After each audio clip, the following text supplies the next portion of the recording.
Hi hello అందరికీ నమస్తే, welcome to honours kitchen. ఈరోజు వంకాయ రోటి పచ్చడి తయారు చేసే విధానం షేర్ చేస్తున్నానండి. చాలా టేస్ట్గా ఉంటుంది. ఒక్క పచ్చడి ఉంటే చాలండి, వేడి వేడి రైస్లో వేసుకొని తినేస్తే ఇంకా దీంతో పాటు ఏం అవసరం లేదు. ఆమ్లెట్ కానీ అప్పడాలు కానీ ఉంటే దీంతో పాటు అసలు ఇంకా కూరలు కూడా అవసరం లేదండి, అంత బాగుంటుంది.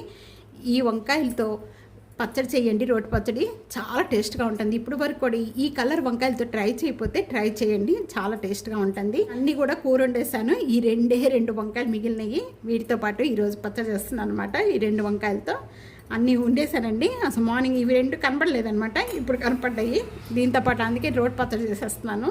ఇక్కడ 2 వంకాయలకి కావాల్సిన ఒక్క ఉల్లిపాయ, ఒక 10 లేక 11 పచ్చిమిర్చి అండి. ఈ సైజు కాబట్టి నేను ఇన్ని తీసుకున్నాను. పెద్ద సైజు అయితే కనుక ఒక 6 కానీ 7 కానీ అండి. అలాగే 10 వెల్లుల్లిపాయ రెబ్బలు, ఇవి తాలింపులోకి అండి. ఒక 7 లేక 8 ఈ సైజు టమాటాలు నేను 4 తీసుకున్నాను.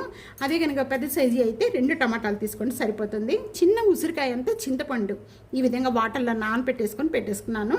నానబెట్టుకోవడానికి టైం కనుక లేకపోతే వేడి వాటర్ పోసుకోండి, వెంటనే నానిపోతుంది చింతపండు. అలాగే కొద్దిగా కరివేపాకు, ఒక 2 టేబుల్ స్పూన్. రండి ఇది ఎలా తయారు చేయాలో చూసేద్దాం. ముందుగా నేను ఇక్కడ 1 టేబుల్ స్పూన్ ఆయిల్ యాడ్ చేస్తున్నానండి. ఆయిల్ బాగా కాగిపోయిన వెంటనే వంకాయ సైజులో కట్ చేసుకుంటే పచ్చడికి చాలా బాగుంటుంది. ముందు వంకాయలు అనేది ఫ్రై చేసేసుకుందాం. వంకాయలన్నీ కూడా ప్యాన్లో యాడ్ చేసిన వెంటనే కూడా మూత పెట్టేసుకుందాం అండి. మూత పెట్టేసుకొని మీడియం ఫ్లేమ్లో 2 మినిట్స్ మగ్గించేసేద్దాం. ఒక 2 మినిట్స్ అయిపోయిన వెంటనే ఇప్పుడు ఓపెన్ చేద్దాం. ఈ విధంగా వేగిపోయిన వంకాయలన్నీ కూడా చేస్తున్నాను. సేమ్ ప్యాన్లోనే ఇక్కడ పచ్చిమిర్చి కూడా యాడ్ చేసేస్తున్నాను. పచ్చిమిర్చి కూడా మూత పెట్టేసుకోండి. ఈ మూత పెట్టుకుంటే చిట్ట పైకి ఎగిరిపోతూ ఉంటాయి. మూత పెట్టేసుకుంటే మగ్గిపోతాయి. ఇవి కూడా పచ్చిమిర్చి కూడా చూద్దామండి. పచ్చిమిర్చి కూడా ఈ విధంగా మగ్గిపోతే చాలు. ఇంకా తీసుకున్న ప్లేట్లోని సైడ్ చేసేసుకున్నాం. సేమ్ ప్యాన్లోని టమాటా యాడ్ చేసేస్తున్నాను. టమాటా కూడా యాడ్ చేసిన వెంటనే కూడా మూత పెట్టేసి బాగా సాఫ్ట్గా ఎంతవరకు కూడా మగ్గించేసుకుందాము. ఇప్పుడు ఓపెన్ చేద్దామండి.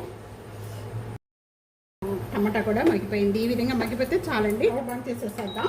ఇవన్నీ కూడా బాగా చల్లారిపోవాలి. ఇప్పుడు రోట్లో వేసి రుబ్బుకుందామండి. నేను ఆన్లైన్ నుంచి ఆర్డర్ ఇచ్చాను అనమాట. దాంట్లో అసలు మనం రోట్లో వేసుకొని రుబ్బుకుంటే పచ్చళ్ళు అసలు చాలా అంటే చాలా టేస్ట్గా ఉంటాయండి. మిక్సీ జార్లో కంటే మనకి రోలు ఉంటే రోట్లో వేసుకొని రుబ్బుకోండి. దీనిలో ఒక పచ్చడి కూడా తయారు చేశానండి, చాలా టేస్ట్గా ఉంటుంది. 1 టేబుల్ స్పూన్ గల్లుప్పు యాడ్ చేస్తున్నాను. గల్లుప్పు మెత్తగా నూరుకోవాలి. కానీ విత్తనాలు కానీ ఏమీ లేకుండా చూసుకోండి. ఈ విధంగా చూసేసుకొని నానబెట్టేసుకుందంతా చింతపండు, దీంతో పాటు ఈ ఉప్పుతో పాటు ఇది కూడా బాగా మెత్తగా నూరుకోవాలి. వీటితో పాటు ఇక్కడ పచ్చిమిర్చి కూడా యాడ్ చేసేస్తున్నాను.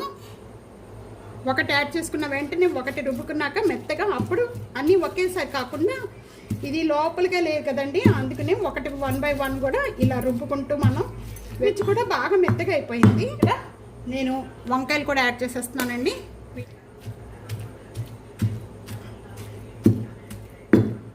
మెత్తగా నూరుకొని అవసరం లేదు.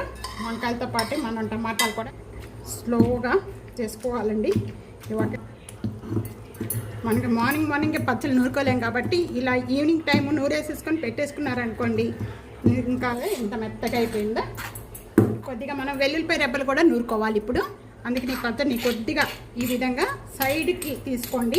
వెల్లుల్లిపాయ రెబ్బలు ఒక 6 లేక 7 వెల్లుల్లిపాయ రెబ్బలు ఈ విధంగా మెత్తగా నూరేసుకుందాం. ఈ విధంగా మెత్తగా అయిపోయిన వెంటనే ఒక ఉల్లిపాయ తీసుకున్నాము. ఈ ఉల్లిపాయ మధ్యలో వేసేసుకొని కొద్దిగా కచ్చిపిచ్చిగా, బాగా మెత్తగా నూరుకొని అవసరం లేదు, కచ్చిపిచ్చిగా నూరుకోవాలి.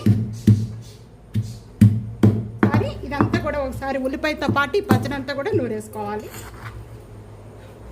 బౌల్లోకి యాడ్ చేసేసుకుందాం.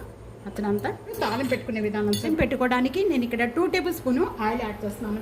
ఆయిల్ బాగా కాగిపోయిన వెంటనే ఒక 4 వెల్లుల్లిపాయ రెబ్బలండి ఈ విధంగా కచ్చిపిచ్చిగా నూరుకొని వేసి 2 వేగిపోయిన వెంటనే 1 టేబుల్ స్పూన్ శనగపప్పు, హాఫ్ వేగిపోయిన వెంటనే కూడా 1/2 టేబుల్ స్పూన్ జీరా, 1/2 టేబుల్ స్పూన్ ఆవాలు యాడ్ చేసేసుకుందాం. కరివేపాకు యాడ్ చేసుకునే ముందు స్టవ్ అనేది బంద్ చేసేసుకుందాం. బంద్ చేసేసుకొని కరివేపాకు యాడ్ చేసేయండి. ముందుగా మనం ప్రిపేర్ చేసుకునే కూడా ఈ తాలింపు అంతా కూడా దీంట్లో వేసేసుకుందాం. గుమ్మలాడిపోతుందండి. వంకాయ రోటి పచ్చడి తయారైపోయింది. ఈ విధంగా తప్పకుండా ట్రై చేయండి, చాలా అంటే చాలా టేస్ట్గా ఉంటుంది. రైస్లోనికే కాదండి, రోటీలోకి, చపాతీలోకి, వీటన్నిటిలో కూడా బాగుంటుంది. ఫ్యామిలీకి, ఫ్రెండ్స్కి వీడియో షేర్ చేసి, వీడియోని లైక్ చేసి, సబ్స్క్రైబ్ చేసుకోవడం అస్సలు మర్చిపోకండి. Thank you for watching.